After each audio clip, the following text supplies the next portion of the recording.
ఇలా ఇండస్ట్రీలో తెస్టేసుకుని కూర్చోవాలని చాలా కలగన్నాను. ఇలా కూర్చోవాలని ఎంత కలగన్నానంటే,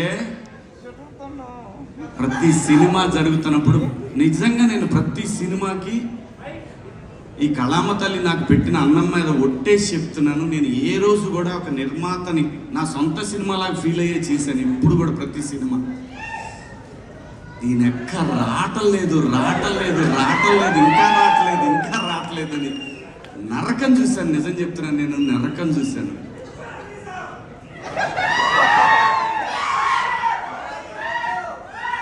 నాకు ఈ సినిమా వచ్చినప్పుడు, ఈ సినిమా బిగ్ బాస్ హౌస్ నుంచి వచ్చిన తర్వాత చాలా స్క్రిప్ట్లు ఉన్నాయి, చాలా వచ్చినాయి, చాలా స్క్రిప్ట్లు.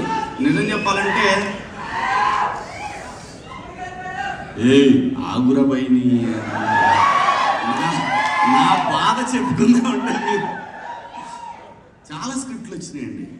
చేద్దామంటే చేస్తే బొచ్చి డబ్బు వచ్చేది. నేను అప్పుడు అనుకున్నా, 13 ఏళ్ళు ఇండస్ట్రీకి దూరంగా ఉండి కూడా బతకగలిగిన నా కొడుకుని ఇంక ఈ డబ్బుల కోసం మనం పనిచేస్తే విలువే ఉంటుంది నాకు అనిపించింది. దానికోసం నేను అట్లా ఏ సినిమా పడితే సినిమా చేయదలుచుకోలేదు.